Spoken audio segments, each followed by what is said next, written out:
What is going on, community? It is TJ, aka Flash by Night. Welcome back to another episode of the Re-Up. It is the day after New Comic Book Day, if you're watching this during the premiere.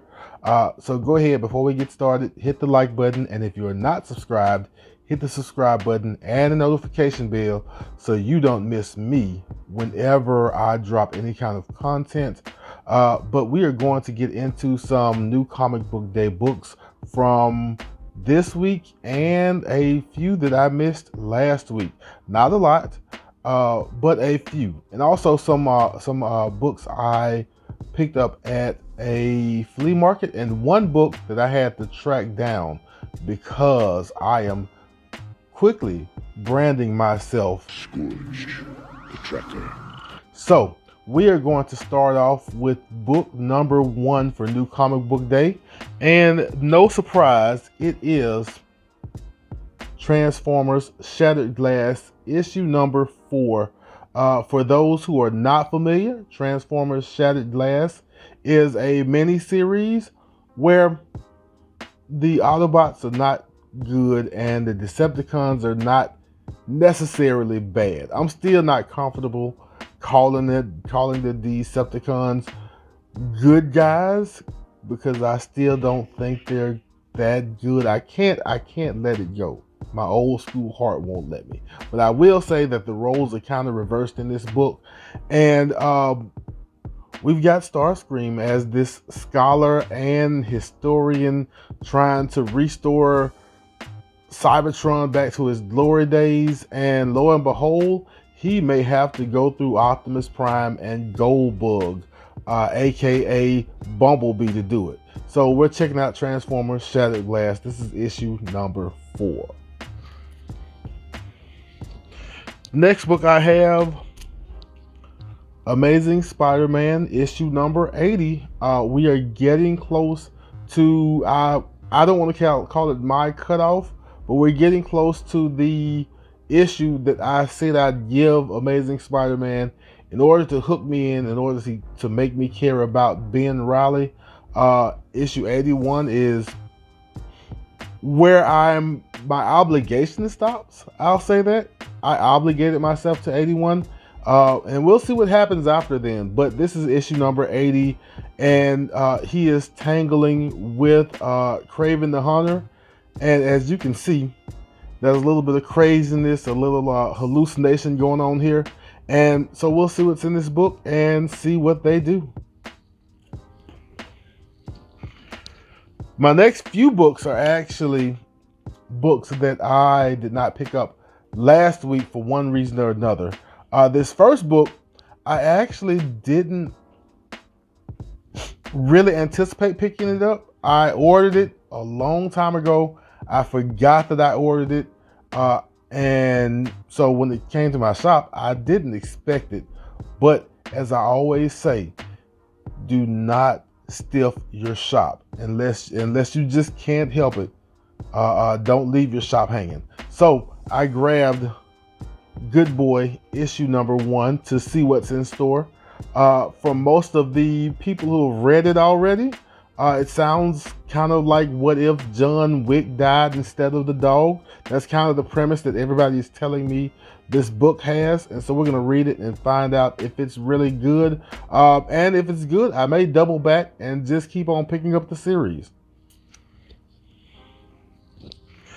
Next book I missed last week, but I came back to get Death of Doctor Strange, issue number 3. I have not read issue number 1 yet. I don't have issue number 2 ordering snafu, but I did order 3 through 5. And so I may just wait until all 5 come out to try and read them. But so this is going to go in the backlog really quickly, and hopefully I'll come back around and get it in a little while. Next book up is, and I think this was last week, is the Scotty Young cover for Hawkeye, Kate Bishop, issue number 1. Of course, you know, we have the Hawkeye show on Disney Plus, which I just watched episode 3. I may have to watch it again to see if I missed anything, make sure I didn't miss any details about the episode. But back to the book, I'm interested to see what she does, and I really don't need any more new series to pick up.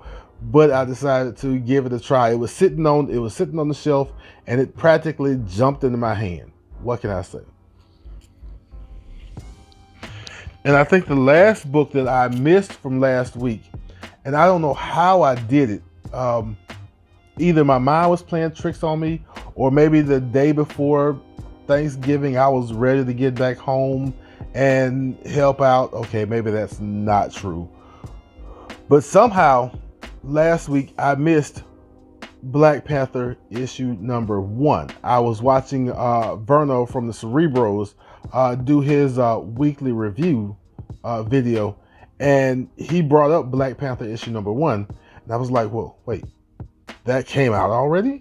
How did I miss it? Like, I don't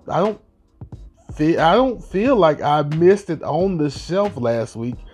But when I called my shop on Friday, he's like, yeah, we've got plenty. Like, well, how did I miss it? Either way, I have it now. I'm going to check it out. I really wanted to check out the previous run of Black Panther because that's kind of where I got into comics. And I wanted to check it out, see what's going on. But then they said that Black Panther was going out to space. And I've heard that's a really good run. But at the time, I'm new to comics. I want to check out Black Panther. I'm not chasing Black Panther to space. But we'll go back and check that out sometime soon. But I want to see what this is. Black Panther issue number 1. I've heard John really is doing some different things. The next book I have is a book I had to track down, and I'm pretty good at playing the eBay game, and I kind of lost the eBay game playing. I'm trying to catch this book, i.e., I paid a little more for it than I wanted to, but it is Heathens number 1. I've been looking forward to this book. It's kind of like Supernatural Suicide Squad almost, where you've got real life historical bad guys who get a second chance at life, quote unquote, in order to go catch worse bad guys in real life. And so we're going to check out Heathens number 1. I've heard some ups and downs about the book, but I was really excited when I saw the premise, and I missed ordering it when it first came out, so I had to chase it down. I wanted another book along with it, but it got snatched from under my feet. And so I ended up paying for shipping for one book, which is no bueno. But we've got Heathens number 1. I'm going to check it out. Hopefully I enjoy it. Hopefully I get my $7 worth. All right, the next few books are books I got from a flea market over the weekend. There's nothing spectacular. Nothing of monetary value. They're just some books I saw for $2 a piece, and either I like the cover or I really want to check out what's inside. So the first book I have is issue number 1 of Cage Max by I think it's Brian Azzarello. I don't know Corbin, who I guess is the artist, but I've seen this cover around a few times, and I decided to pick it up. And I'll give issue 1 a read. I've got issue 2 also, and see what's going on in them. I'm kind of wary with the Cage knuckle ring, and looks like probably gold tooth in the background. I don't really know, at least from the show, because I don't have a lot of history with Luke Cage, but at least from the show, I don't know if that's Luke Cage's MO. So we'll see what they're doing with the character, but I do like the cover. It just kind of makes me nervous for the story. And as I mentioned, I also picked up issue number 2 of Cage Max, and I think like this cover better with the bullet holes here and the smoking bullets. It's kind of cool.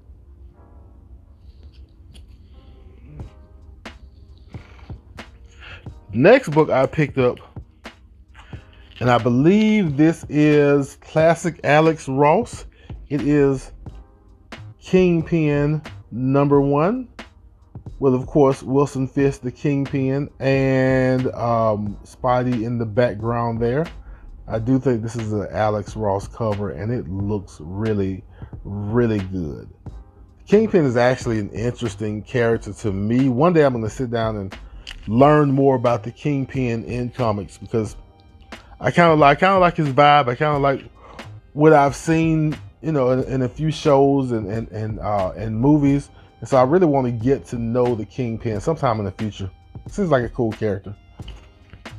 Next, I have Daredevil Annual Issue #1. And I really got this for the cover because Misty Knight, with the Misty Knight pose in the background. This is really a cover by, I really like that. And last but not least, is a book that I first heard mentioned on Keep It Thorough channel. Once again, I don't think it's like a spec book or anything, but he really mentioned the cover of this book if you like John Kent at all, and I saw it and I liked it. So for $2, I have Superman issue #6 from the Rebirth era. And kind of just because you have John and Clark both showing off their eye laser powers, father, son, blowing something up. Kind of cool. So I picked it up. And that is all we have for the re-up for New Comic Book Day for my pickups for this week. I hope you saw something you liked. If you did, go ahead, hit the like button. And if you want to keep up with me picking up my comics, hit the subscribe button, hit the notification bell. Don't forget to leave comments. I love to see it. I love the interaction. And of course, I love this community. Sometime soon, I want to do a video, because I did one for part 1. I'm going to delve into what I thought of the Masters of the Universe Revelations Part 2, or as we'll put it together and just call it Season 1. Now that all 10 episodes are, I would just call it Season 1. I'll tell you what I thought. I'll tell you what I thought that it said about some of the characters in the show. And I may disagree with some people. We'll play devil's advocate. Anyway, as we always do at this time, love yourself, love others, and I will be back in a flash.